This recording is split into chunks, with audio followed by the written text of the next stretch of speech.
Hi everyone, it's Jessica. Welcome back to my channel. Today we're starting a new week of the 2025 Scrappy Sampler. We're making blocks 22 and 23. Let me show you what they look like really quick.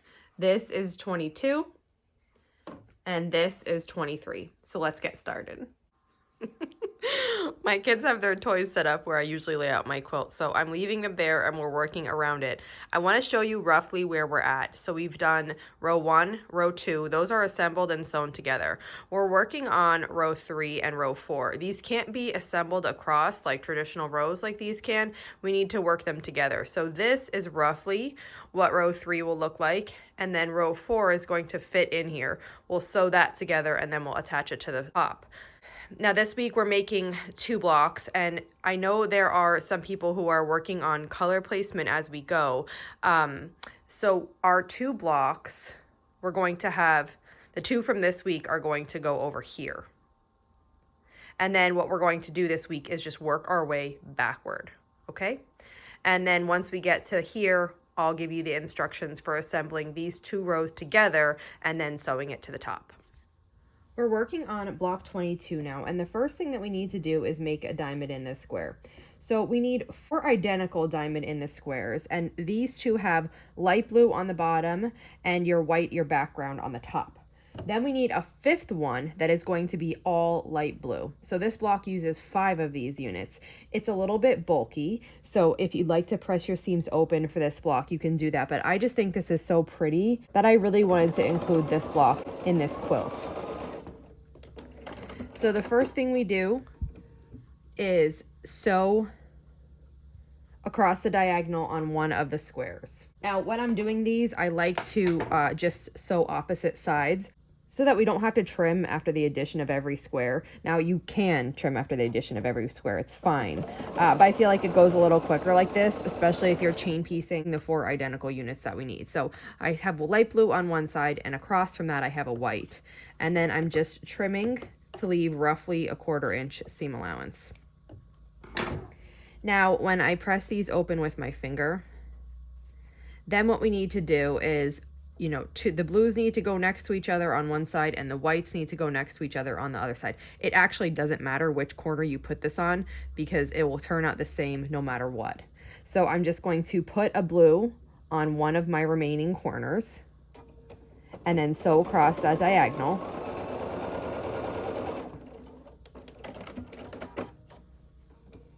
And then I'm going to take the white background color and sew that to the other corner across the diagonal.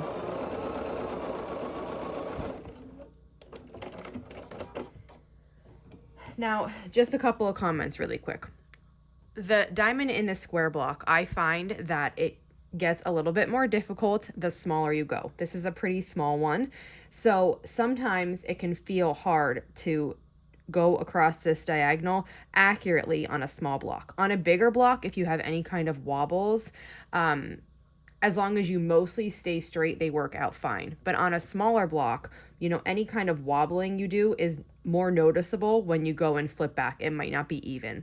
So if you're having an issue with that, I'd recommend using your ruler and a mechanical pencil to draw a line from one corner to the other corner and then just sew on that line. That will help you stay straight. The other thing is, if you have a hard time, getting this to come out and actually look like a corner, if it's being warped or anything, 2 things. One, I'd recommend finger pressing. There can be a lot of distortion. It has a tendency to just push out and kind of get rounded and just not make the corner the way you want it to make the corner. Secondly, is to just leave this on for just a second before you trim away. Finger press so that everything is in line. And that way, you're not pushing this corner further out than it needs to be or making it even be a little less than it needs to be just by improper finger pressing or iron pressing. So if you leave this here as just a guide, you'll know if it's correct or not by whether it's lining up with these 2 bottom pieces. Once you know it's correct, then you can go ahead and trim this away, and then the part that you finger press, it will just naturally go back to where it was and it will look nice. And then you can repeat that on the other side if you need to. So I hope those tips help you. This, like I said, this can be a tiny bit difficult when it's smaller, just because the smaller the pieces, the more that you notice any kind of tiny errors. So we need to make 4 of these that look just like this. I have those made. They have white on one side and light blue on the other side. And then for the 5th one that we need to make, it gets all light blue, and I have that made here. Now the next thing that we need to make, we've been making a lot of, is half square triangles. So I'm just taking my triangles, matching them up, starting at the corner, and sewing across here. I get asked, you know, why do you do one at a time? And I get asked that often, and I try to address it in videos, but I feel like if I say it in every single video, people are going to be like, enough, you already said that. So maybe I haven't mentioned it in a while. But I do have videos on half square triangles where I talk about why I like this method. And of course, you're welcome to do whatever works best for you. If you like 2 at a time, you can go ahead and do that. For me, this is my favorite because I feel like I have to pay attention to this less. When I cut my fabric, I always cut exactly as I can, because if you don't cut your fabric exact, it's really hard to get a nice block. So I'm always trying to cut my fabric as exactly as I can. So when I do my half square triangles, I cut them, you know, to the size that's needed when I'm cutting out, so that I don't have to trim afterwards. I don't like trimming afterwards because I had wrist problems when I was doing it. I would be making so many half square triangles for quilts, and I'd have to do them, you know, when I was working on magazine patterns or in my book, and I'd have to do so many that I was getting wrist issues. So I thought there has to be a different way. I shouldn't have to make these oversized and trim them down. So I practiced and practiced until I can make a half square triangle without trimming with a ruler and a rotary cutter. So this is made to the exact size. Now you do have to trim these little overhangs with your scissors, but this is way less intensive than trimming with a ruler and a rotary cutter. So once I cut my squares out to the exact size that they need to be, I then cut on that diagonal. And once I do that, I'm left with these triangles, and I can piece the half square triangle. And I prefer it this way because once they're cut, I can use my 1/4 inch foot and just make a ton of half square triangles really fast. When you're doing the 2 at a time method, you have to sew on either side of the center line, and then you then cut on that center line, and you're left with 2 half square triangles. But for me, that is too time consuming for what it's worth. And like, I need to pay attention too much because, for example, if you're sewing this square, you have the line on the middle and you're trying to sew a 1/4 inch away. If you wobble like at all, your half square triangle is going to be off. But here I can just take the fabric, put it right up against the 1/4 inch foot and sew, and I really don't have to pay attention at all, and I get a very accurate half square triangle every single time. So that's why I do it like this. But again, feel free to do what works best for you. Now, to assemble this block, the half square triangles go in each of the corners. It's like a 9 patch, that's how it's laid out. So half square triangles with the colored portions going to the center for this block. The diamond in a square that has all blue goes in the center. And then the other diamond in the squares fill in the blanks with the light blue towards the center. So it's just going to look like this. And then I'll just start assembling this vertically.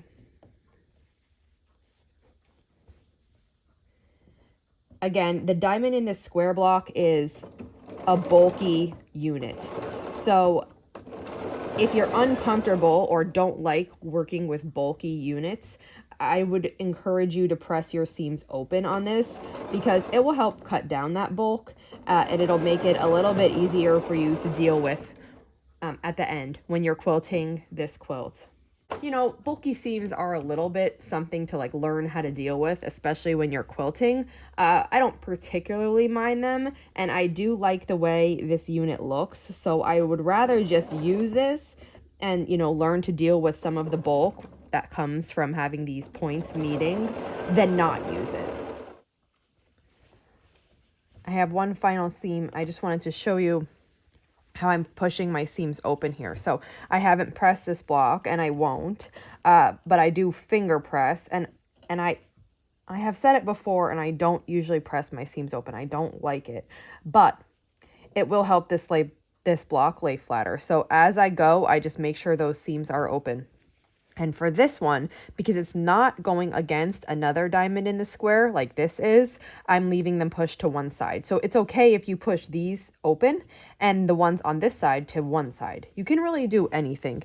Seams are always a hot topic, and I don't know why. They make people so anxious, you know, strongly opinionated, so many things. But I don't feel like that about them, and I just think whatever you want to do is okay. It's your quilt. So this one, if you saw me, I double checked. I made sure this is open. Now when I'm putting this other one down, I am trying to, you can't technically nest. You don't feel that other seam because it's pressed open, but I am trying to make sure it's perfectly in line with the one below it. And then I sew across here. Once I get to that, I'll stop and I'll just arrange the rest of this and continue sewing. And then this is what our block looks like. Now for block 23, it's entirely composed of flying geese. We need 8 flying geese. We need 4 of a darker color and 4 of a lighter color. And we're making the stitch and flip flying geese like we have been. So I take my square of background and I line it up with one side of the rectangle. And then we're going to sew from this point to this point. If you want to draw that line with a ruler and a mechanical pencil, you can do that.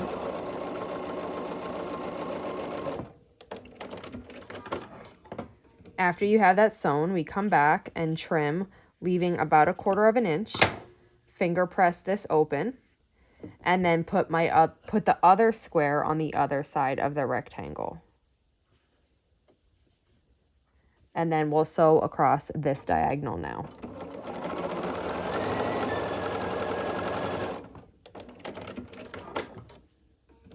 Then we'll come back, trim this. Again, leaving about 1/4 inch seam allowance.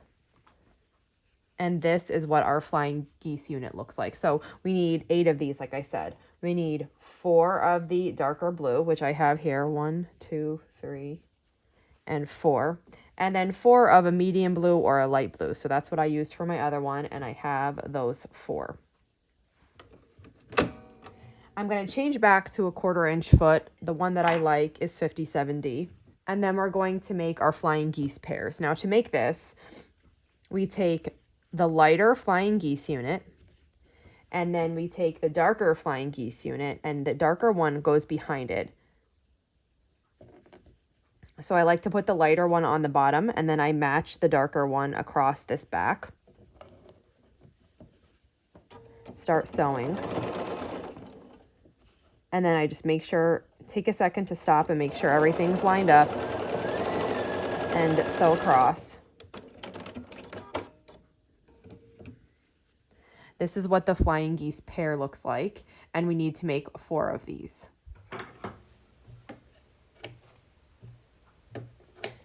And once we have all 4 of these geese pairs made, we can start assembling our block. I love this block. It's called the Dutchman's Puzzle. It's one of my favorite ones. I have so many favorites, but they're all different and they're all so good.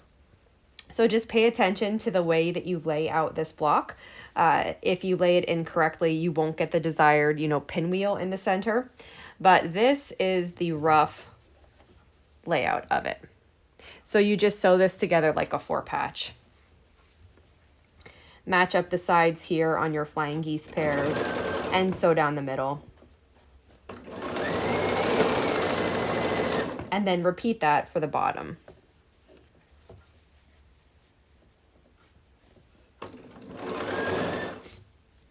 And then when we open this up, we have one final seam to do here. Just fold it on top and sew across.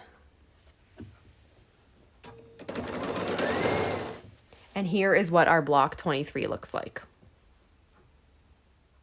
So that's it for today. We made both of our blocks. They are small little blocks, but I do think they're so beautiful. This is block 22, and then this is block 23. If you have any questions on these blocks, just let me know. And if not, I'll see you back here soon. Thanks for following along.